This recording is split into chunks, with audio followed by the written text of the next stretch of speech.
My son called me bragging about the new apartment for his wife, Sophie, but his next words froze my blood. Dad, you're paying the mortgage because we decided it's your responsibility.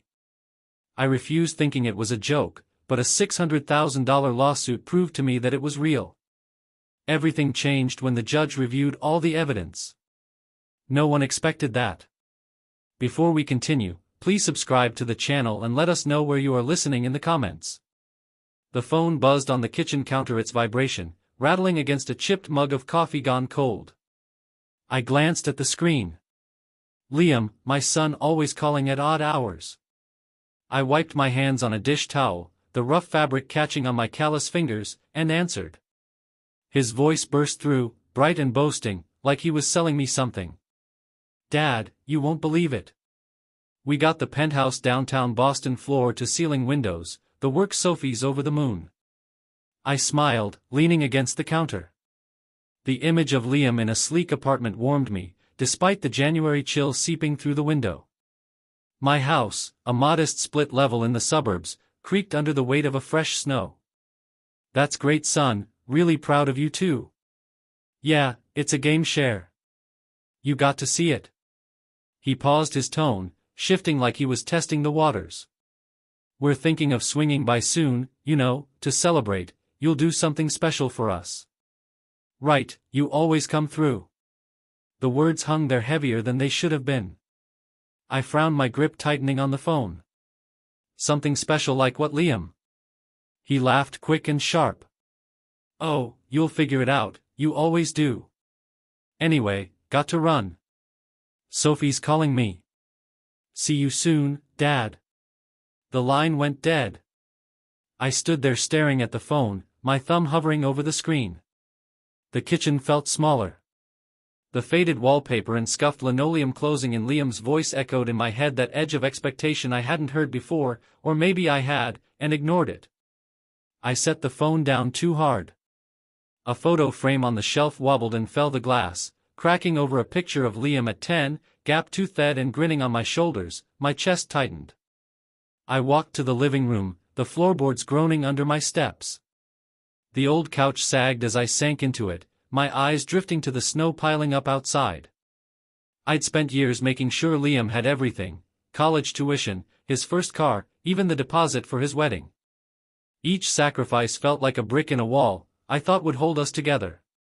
But his words, that casual "you always come through," gnawed at me. What did he mean? I got up restless and started tidying the house. Liam hadn't visited in months, and the thought of him and Sophie here in my cluttered space sparked a mix of pride and unease. I straightened the cushions, dusted the mantel, my hands moving on autopilot. The photo frame lay where it fell, the crack splintering Liam's smile. I left it there, not ready to touch it. The kettle whistled and I poured hot water over a tea bag, the steam curling in the dim light. I tried to shake the feeling, telling myself I was overthinking. Liam was my son. He'd always been a bit flashy, sure, but he wasn't cruel. Still, I couldn't unhear that tone. Like he was tallying what I owed him. I sipped the tea, wincing as it burned my tongue, and glanced at the clock. 8 p.m. Too late for a call, too early for bed. I paced my socks, catching on the worn carpet. The snow kept falling, blanketing the lawn in silence. I stood by the window. My reflection faint in the glass. A 62-year-old man with graying hair and a face carved by years of quiet choices.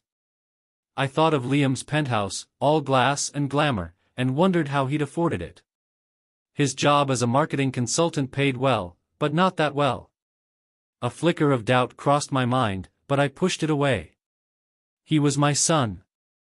I'd raised him to be better. Then I heard it, a low rumble. The crunch of tires on snow headlights swept across the lawn, cutting through the dark. My pulse quickened. Liam's car.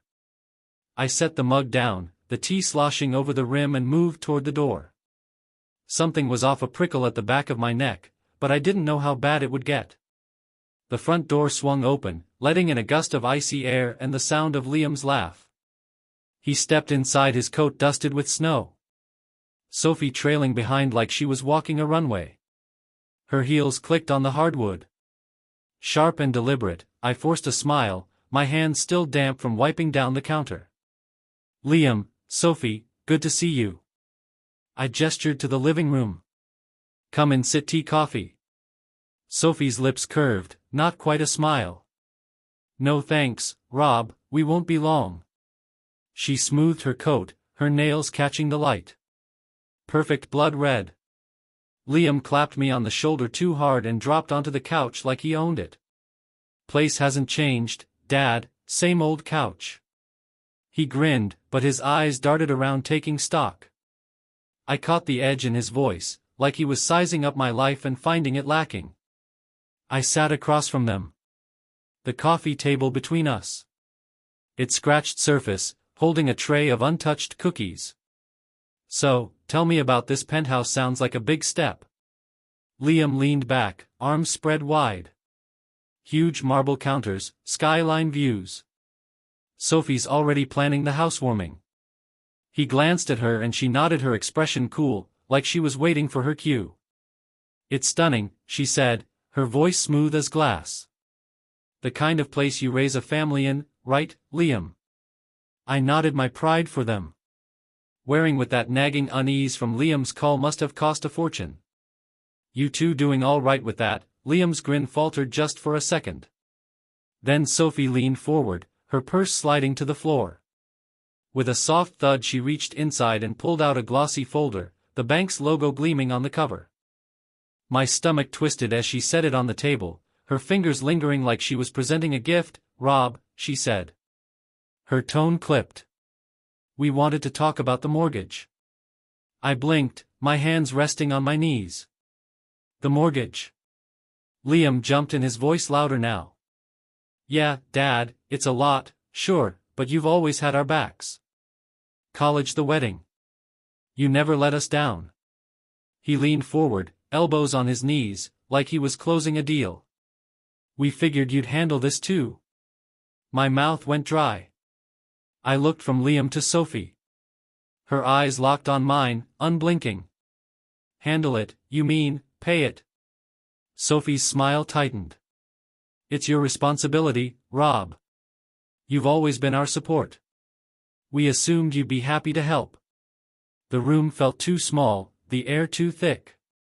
My fingers dug into the armrest, the fabric fraying under my grip. You're asking me to pay for your apartment? That's Liam. That's not how this works. Liam's face hardened. Not how it works, Dad. We're family. You want us to lose this place after everything you've done for us? His voice rose, accusing, like I was the one betraying him. I stood, my knees unsteady. I've given you enough, more than enough. This is your life, not mine. Sophie sighed like I was a child, throwing a tantrum. She stood brushing her coat. Think about it, Rob. We'd hate for this to get messy. She nodded at the folder still on the table, its edges sharp against the wood. Liam followed her, his jaw tight. You're making a mistake, Dad. Don't say we didn't warn you. He stormed out the door, slamming behind them, the sound echoing like a gunshot. Sophie's heels faded into the snow, and then it was just me, the folder and the silence.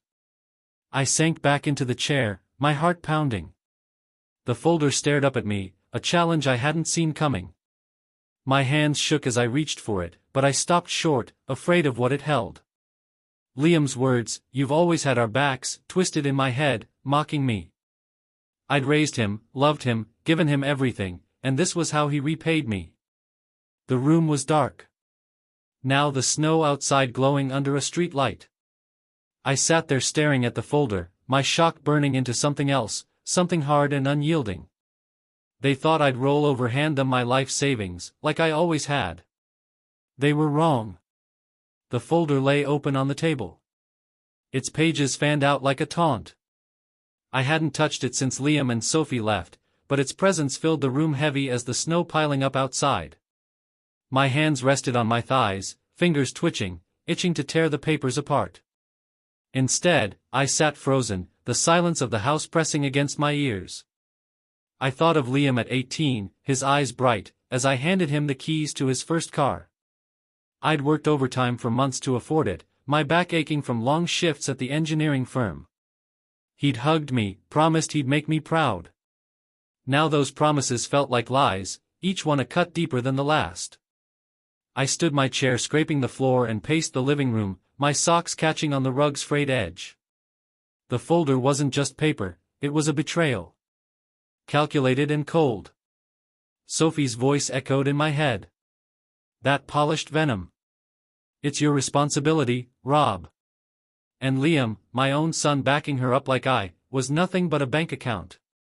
I stopped by the mantel, my eyes landing on the cracked photo frame. Liam's grin mocked me through the splintered glass. I grabbed it, my thumb brushing the crack, and for a moment I wanted to hurl it across the room. Instead I set it down hard, the thud swallowed by the quiet. My mind spiraled back to other moments. I'd ignored the way Liam had shrugged off paying for his own wedding, saying, "You got this, Dad." The loans I'd co-signed for his failed business, the ones I was still paying off. Each memory was a weight stacking higher until my chest ached.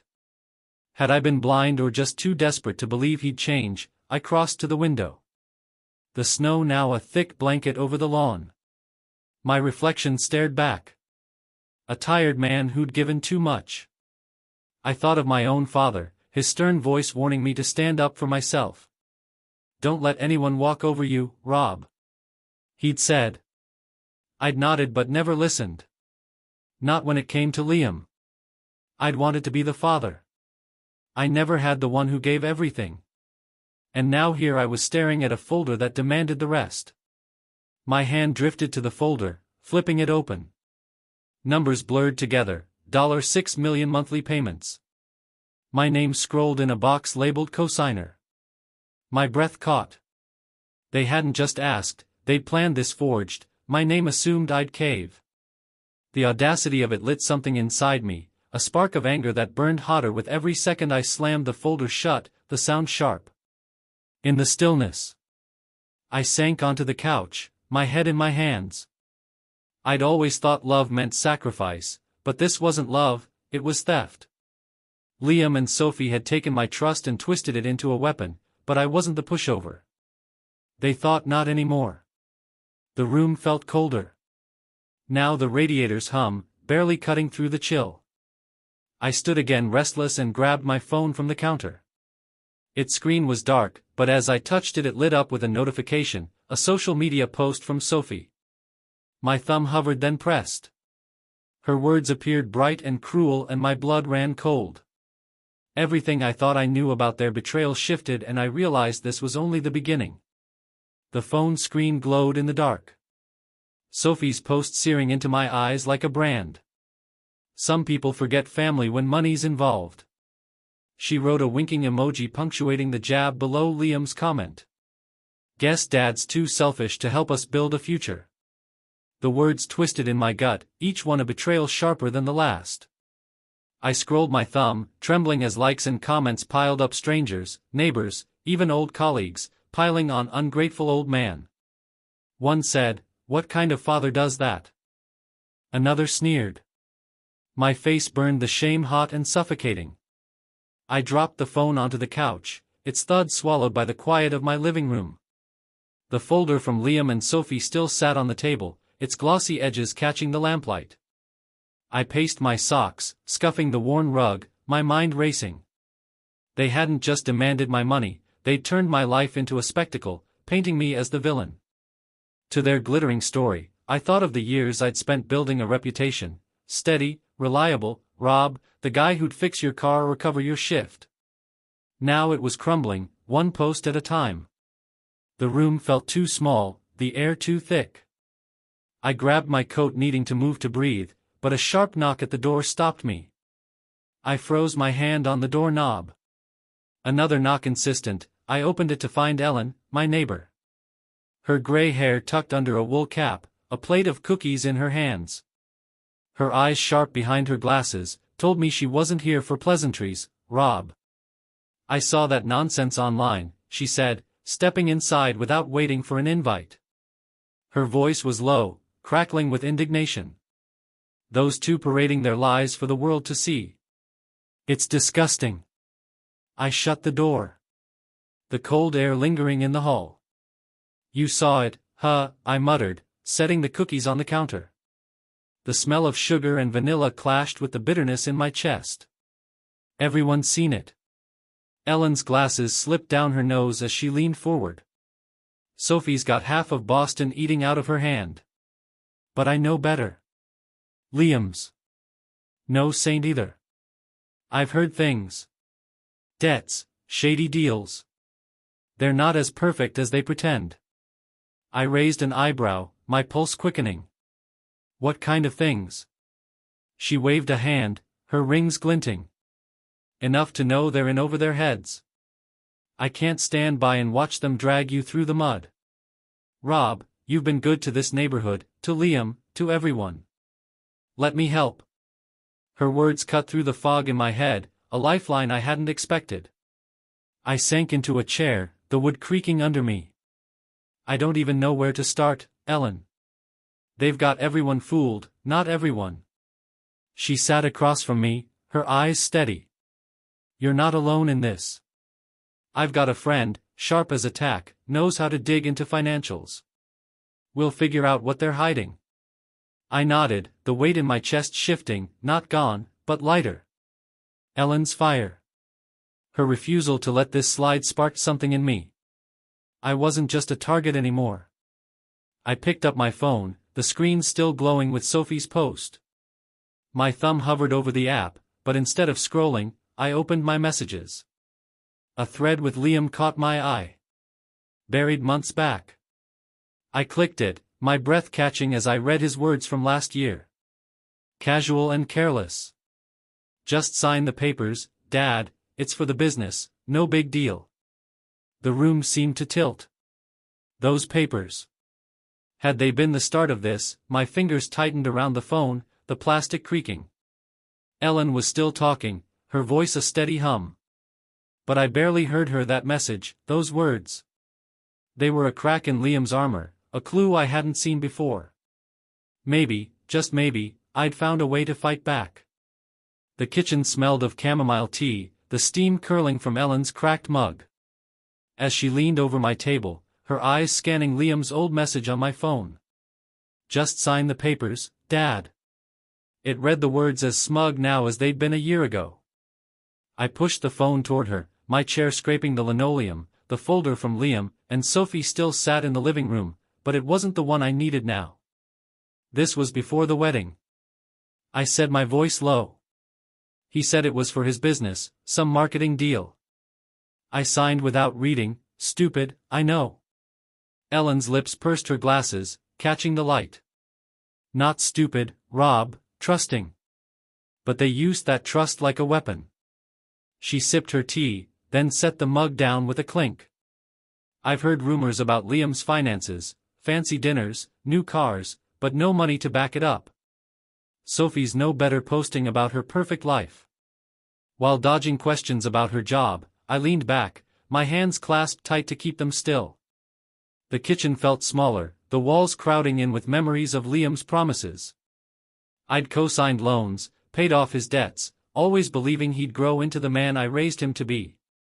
But Ellen's words, sharp and certain, cut through that fog. Liam and Sophie weren't untouchable. They had weaknesses, his obsession with status, her fear of losing face. I could use that, Ellen.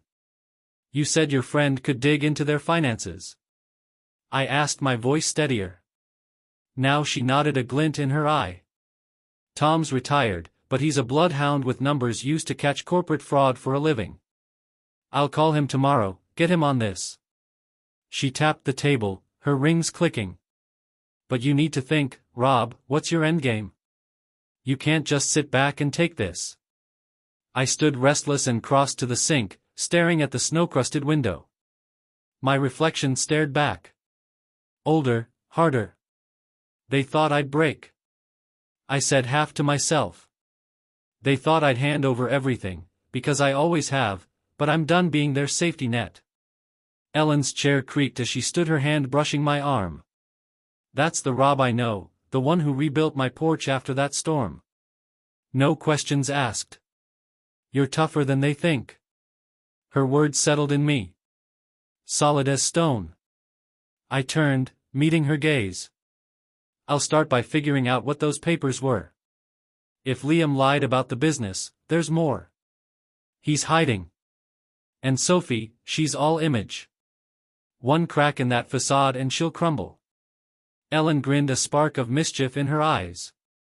Now you're talking. I'll get Tom to look into their accounts. You check your records. Anything, receipts, emails, old contracts. They've underestimated you, Rob, but we'll show them. I nodded, my jaw tight. The idea of fighting back, of turning their own game against them, sent a thrill through me. I crossed to the hall, my steps purposeful, and opened the closet.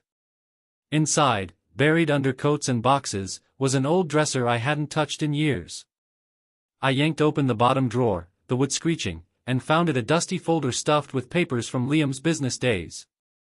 My fingers brushed the brittle edges, the smell of mildew sharp in the air. I carried the folder to the kitchen, setting it on the table. Ellen watched, her mug forgotten. I flipped it open, scanning the faded ink contracts, loan agreements. Liam's scrolled signature next to mine. My eyes caught on a line, a name I didn't recognize, tied to a bank I'd never heard of. My pulse quickened. Ellen. I said, my voice low. I think I found something. The private detective's office smelled of stale coffee and ink, the kind of place where secrets went to be unearthed. I sat across from Tom, Ellen's friend, his desk, a chaos of papers and sticky notes. The folder I'd found in the dresser lay between us, its contents now in his hands. My fingers tapped the armrest, the vinyl creaking under my grip. Outside, Boston streets buzzed with early February traffic, but in here it was just me, Tom, and the truth I needed. Tom adjusted his glasses, his eyes scanning a page. Liam's been sloppy, he said, his voice growly.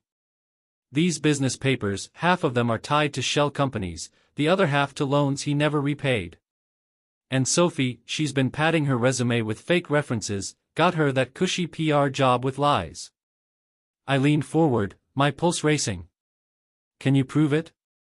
He smirked, flipping the folder shut. Already did found records of Liam's debts, over $200,000 tied to bad investments. Sophie's references. I tracked down the clients. They don't exist. He slid a printout across the desk, numbers and names in stark black ink.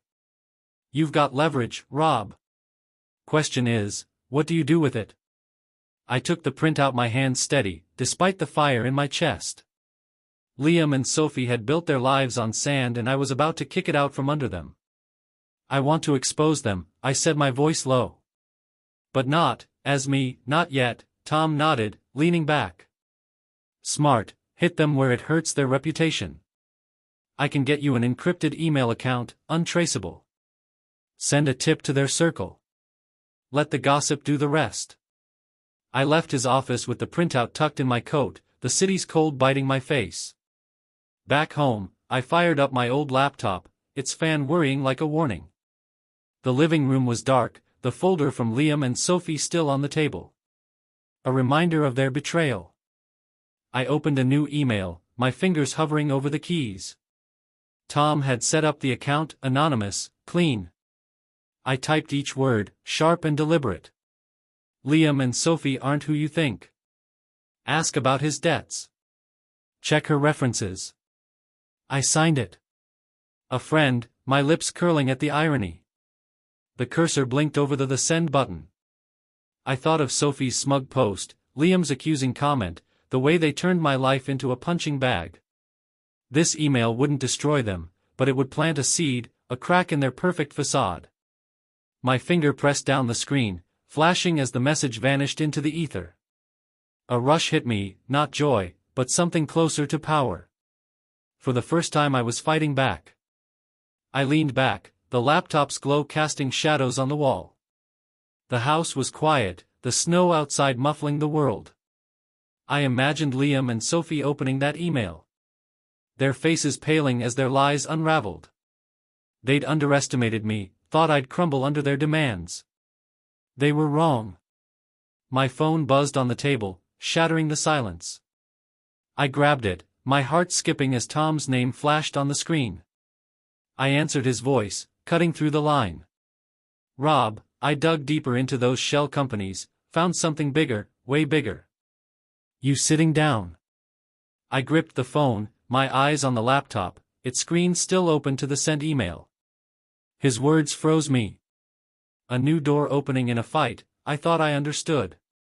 The cafe hummed with life, the clatter of cups and low chatter wrapping around me like a shield. I sat across from Ellen, a notepad between us. Its pages scrolled with my hurried notes, names, dates, fragments of what Tom the detective had uncovered. The smell of fresh coffee hung in the air, sharp against the February chill seeping through the window. My laptop sat closed. Its weight a reminder of the email I'd sent, the first crack in Liam and Sophie's facade. But Tom's call last night had promised something bigger and I could feel it. The tide turning. Ellen sipped her latte, her eyes scanning my notes. So Tom says Liam's tied to a shell company, she asked, her voice low, almost drowned by the espresso machine's hiss. And Sophie's job is hanging by a thread. I nodded, tapping the pen against the notepad. He found transactions, money funneled through fake accounts. Liam signed my name on some of them years back. I thought they were for his business. My jaw tightened, the memory stinging. He'd come over all smiles, saying it was a sure thing. I trusted him. Ellen's hand reached across the table, her rings catching the light. You loved him, Rob. That's not a crime. Her voice was soft but firm, like she was anchoring me. What matters is what you do now. I leaned back, the wooden chair creaking. The cafe's warmth couldn't touch the cold knot in my chest. I thought of those papers, the ones I'd signed without reading, Liam's hand on my shoulder, his promises of big things. Each one was a lie, a brick in the wall he'd built to trap me. But now those same papers were my weapon. Tom's digging deeper. I said, if we can prove fraud, it's not just their reputation, it's legal trouble. Ellen's eyes lit up a spark of mischief. That's my Rob. Hit them where it hurts. She pulled out her phone, scrolling. I know a lawyer. Sarah, she's sharp, used to handle cases like this. She'll know if those signatures hold up in court. I scribbled Sarah's name, the pen, digging into the paper. My plan was taking shape, not just exposing Liam and Sophie, but dismantling their world piece by piece. Liam cared about status, Sophie about her image. I'd strip both away, using their own lies against them, but I had to be careful. Precise. One wrong move and they'd turn it back on me. The waitress passed her tray, clinking, and I glanced out the window. Boston streets bustled, people hurrying through the snow. I imagined Liam and Sophie in their penthouse, oblivious to the news tightening. The thought sent a thrill through me, not joy but purpose. I looked at Ellen, her face lined with years of her own battles, and felt a warmth I hadn't expected. She wasn't just a neighbor anymore, she was a partner, someone who saw me, not that the selfish old man Sophie had painted Ellen. I said, my voice steady. They made a mistake, underestimating me. These documents, they're their downfall. She grinned, raising her cup like a toast to their mistake then, and to you, showing them what Rob's made of. I smiled, the first real one in weeks, and flipped the notepad to a fresh page. We talked strategy, more evidence, more witnesses. Every angle covered. The cafe faded, the noise, a distant hum as I focused, my pen flying. Liam and Sophie thought they'd won with their social media stunts, their demands. They were wrong. My phone buzzed, shattering. The moment I grabbed it, my pulse spiking as Liam's name flashed on the screen. A text short and sharp, back off, Dad, or you'll regret it. The words hit like a slap, but I didn't flinch. I set the phone down, my eyes meeting Ellen's. She raised an eyebrow, waiting.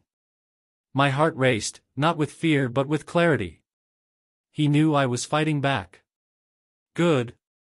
The envelope sat on my kitchen counter, its crisp white paper glaring under the fluorescent light. My name was typed in bold, the law firm's logo embossed in the corner. I didn't need to open it to know what it was. Liam and Sophie's next move. My hand stayed steady as I slid it open, the paper tearing cleanly. The words jumped out: lawsuit, $6,000. Breach of verbal agreement. They claimed I promised to pay their mortgage, that I backed out, leaving them financially devastated.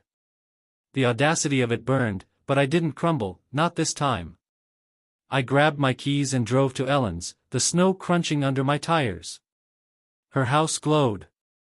In the dusk, a beacon of warmth against the gray. I knocked, the door creaking open to reveal her, in a flour-dusted apron, the smell of fresh bread wafting out.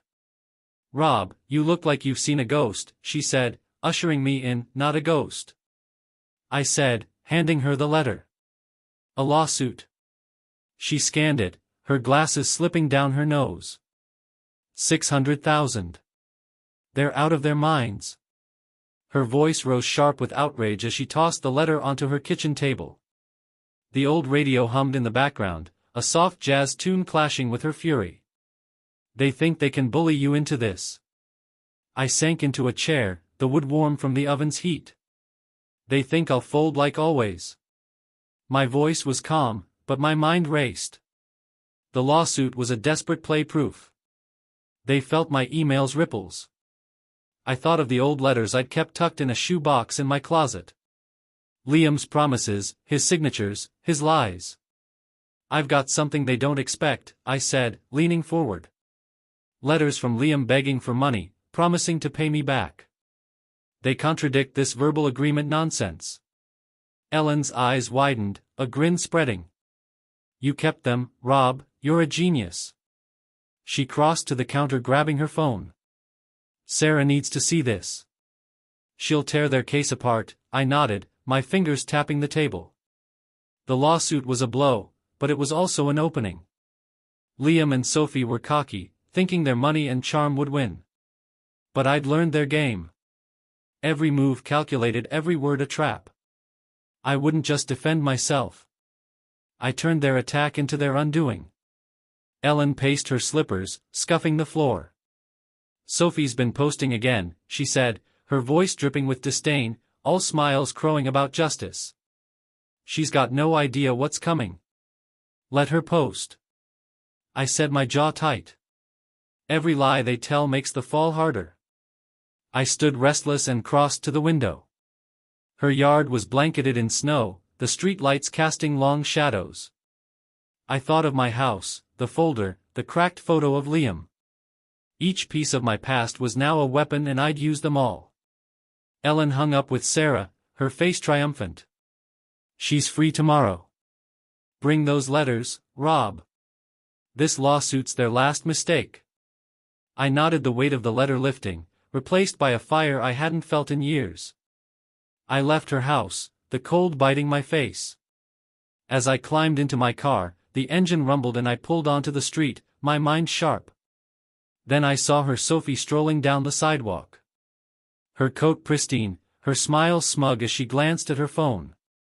The sight of her, so sure of her victory, sent a jolt through me. She didn't see me, didn't know I was watching, but she would soon. The lawyer's office towered over downtown Boston, its glass walls reflecting the March sky. I sat across from Sarah, Ellen's friend, her desk, a fortress of files and legal paths. My shoe box of letters lay open, Liam's handwriting spilling out, promises, excuses, debts, unpaid. Sarah's pen moved fast, her eyes sharp as she read. "These are gold, Rob," she said, her voice crisp. "They show Liam's pattern of manipulation. No jury will buy their verbal agreement story." I leaned back, the leather chair, creaking, "So we can fight this fight." She smiled, a glint in her eye. "We'll bury them." She tapped a letter dated 3 years back, this one where he begs for a loan and promises to repay. It's dated before their so-called agreement. Their case is flimsy, built on bluster. My chest loosened, a weightlifting, the office's hum, phones ringing, footsteps outside faded as I focused. Tom's evidence, the letters, my own testimony. It was enough not just to win but to expose Liam and Sophie for what they were. I thought of their penthouse, their smug smiles, and felt a surge of resolve. This wasn't just about money. It was about my name, my dignity, everything I'd built. That evening, I sat in Ellen's living room, a mug of tea warming my hands. Her old lamp cast a soft glow, the plaid blanket on her couch, a comfort against the storm outside. We'd spent hours talking strategy, but now the conversation turned personal. I fought my own battles, you know. She said, her voice quiet, lost. My husband, young, raised 2 kids alone. People said I'd break. I didn't. I looked at her, the lines on her face telling stories I hadn't asked about. You're tougher than most, Ellen. I meant it. Her strength, her loyalty, it grounded me, made this fight feel bigger than just me. She laughed a warm sound, and you're stubborn as a mule, Rob. That's why you'll win. She refilled my mug, the kettle steamed, curling between us. You're not just fighting for yourself, it's for everyone who's been used. Taken for granted, her words hit deep, resonating with the part of me that had given too much, too long. I thought of my years supporting Liam, late nights at the firm, scrimping for his tuition, believing it would matter. Now I was fighting for the man I'd been the one who deserved better. I pulled out my notepad, reviewing the evidence, Tom's financial records, the letters, a timeline of Liam's lies. Sarah would present it all clean and devastating. I imagined the courtroom, Liam's face when the truth came out, Sophie's polish cracking. The thought didn't thrill me, it steadied me. Justice wasn't loud, it was methodical, relentless. Ellen stood stretching. Get some rest, Rob. Big days ahead. I nodded, gathering my things, the notepad heavy in my hand. I stepped outside, the snow lighter, now the air sharp. I was halfway to my car when my phone buzzed. Liam's name flashed and I answered, my pulse steady. His voice was smooth. Too smooth, Dad. Let's settle this quietly. No need for court, right? I stood by the lawyer's building, the city's lights blurring around me. His words were a trap. Cloaked in calm, I gripped the phone, my voice low. Well, see about that, son. The courthouse loomed over me, its graystone facade cold against the April wind that whipped through downtown Boston. I stood on the steps, the folder of evidence heavy in my hands, its edges worn from weeks of handling. My tie felt too tight. The knot, a reminder of the fight ahead. Ellen stood beside me, her scarf fluttering, her hand brushing my arm. You've got this, Rob. She murmured, her voice steady. They don't stand a chance. I nodded, my eyes fixed on the street. Cars honked, pedestrians hurried past, but everything slowed when I saw them, Liam and Sophie, striding toward me. Liam's coat was unbuttoned, his face flushed, while Sophie's heels clicked. With forced confidence, her scarf pulled tight. Their eyes met mine and for a moment I saw it. Nervousness, a crack in their polished armor. Dad. Liam started, his voice loud, like he was performing for the crowd. Let's end this now. No court, no mess. Pay half the mortgage and we'll call it even. He stepped closer, his breath, visible in the chill. You don't want this dragged out, do you? Sophie nodded, her lips, a thin line. It's reasonable, Rob. You've always helped us. One last time, and we're done. Her eyes flicked to the folder in my hands and I caught a flicker of unease. I stood taller. The folder, a shield against their words. You think you can scare me into this? My voice was low, steady, cutting through the wind. You chose this fight, Liam, you and Sophie. Now you'll face the truth. Liam's jaw tightened, his hands balling into fists. You're making a mistake, Dad. This will ruin you. His voice cracked, betraying the bravado. Sophie touched his arm. Her voice sharp. Let's go, Liam. He's too stubborn to see sense. But her eyes lingered on me and I saw the doubt, the fear that their plan was unraveling. Ellen stepped forward, her voice like steel. You heard him, take your lies inside or walk away. Either way, Rob's ready. Liam glared, but Sophie pulled him back, her heels scraping the pavement. They turned, whispering to each other, their heads close. I watched them go, my heart pounding, not with fear but with clarity. The letters, Tom's financial records, Sarah's strategy. They were my arsenal and I was armed to the teeth. I thought of Liam's old promises scrolled in the letters. I'd kept each one a lie that would now bury him. Sophie's fake references, her brittle image. They'd crumble under scrutiny. Rob, Ellen said, her hand on my shoulder, you're not just fighting for you, you're fighting for everyone. They've hurt. Her words settled in me, heavy and true. I wasn't just a father betrayed, I was a man reclaiming his worth. I adjusted the folder, its weight grounding me. The courthouse doors loomed ahead, their brass handles glinting in the weak sun. I took a step, then another, Ellen at my side. The crowd parted their murmurs, a distant hum. I reached the doors, my hand on the handle. When I glanced back, Sophie was watching me, her face pale, whispering furiously to Liam. Her eyes locked with mine and I saw it. Panic, raw and unguarded, I turned away, pushing the door open, the folder pulsing in my hands like a heartbeat. The courtroom smelled of polished wood and tension, the air thick with the weight of every word. I sat on the hard bench. My hands clasped the folder of evidence open on the table before Sarah, my lawyer. Her voice cut through the room, sharp and precise. As she presented the letters, Liam scrolled promises, his pleas for money, each one a nail in their case. Behind me, Ellen's presence was a quiet strength, her hand brushing mine. When Sarah laid out Tom's financial records, exposing Liam's debts and Sophie's fake references, the judge, a stern woman with silver hair, leaned forward, her glasses catching the light. These documents, she said, her voice like gravel, paint a very different picture than the plaintiff's claims. She held up one of Liam's letters. Its edges yellowed. No evidence supports this alleged verbal agreement. Across the room, Liam shifted his face, read his tie askew. Sophie sat rigid, her knuckles white around her purse, her eyes darting to the exit. Their lawyer stammered, papers slipping from his hands, but Sarah pressed on, relentless. My client, Robert, was manipulated, she said, pointing to the financial records. The plaintiff's debts and fabrications show a pattern of deceit, not entitlement. I kept my eyes on the judge, my heart steady. Each piece of evidence was a brick in the wall I'd built not to hide behind but to stand on. I thought of the nights I'd spent poring over those letters, the years I believed Liam's promises, the betrayal that had carved me into someone new. Ellen's hand squeezed mine, her breath soft. You're almost there, she whispered.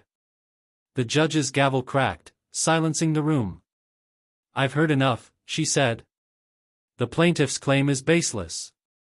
The lawsuit is dismissed.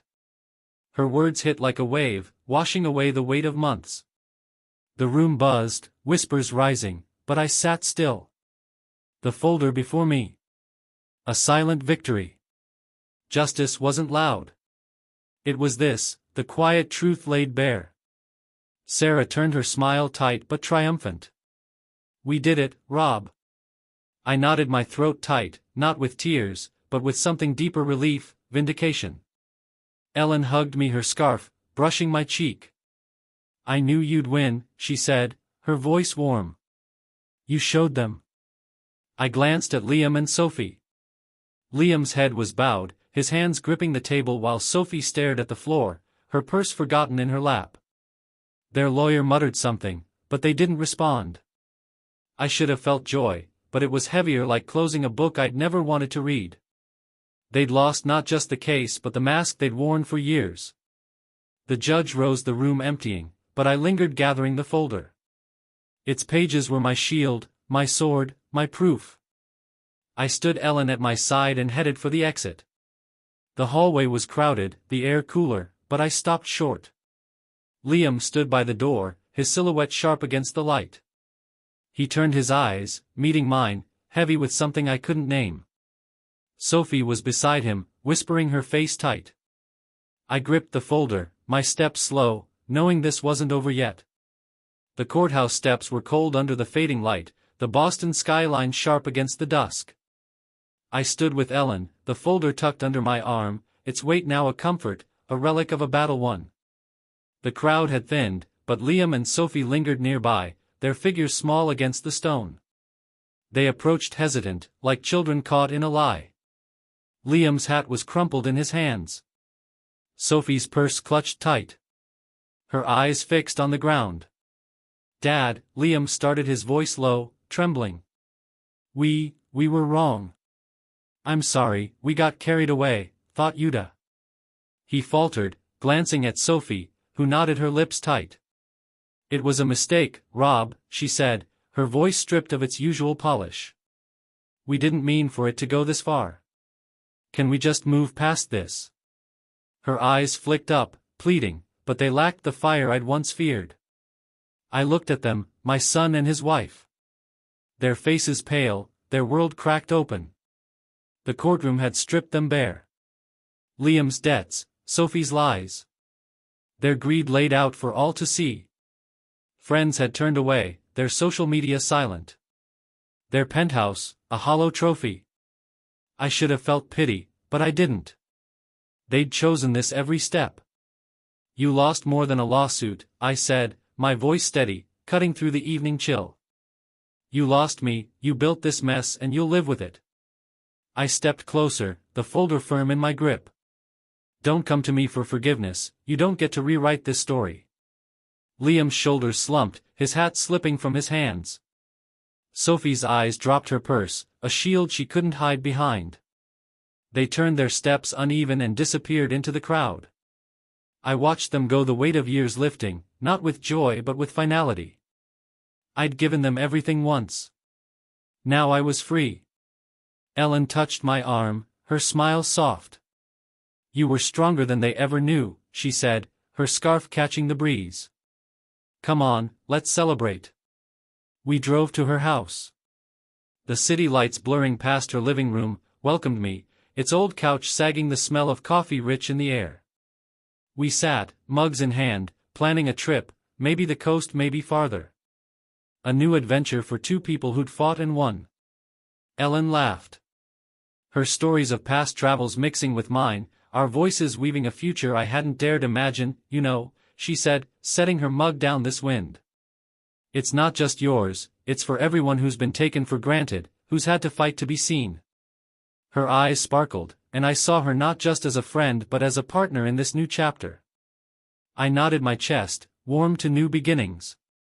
Then we clinked mugs. The sound bright, in the quiet. The folder sat on her table, a closed book, its story done.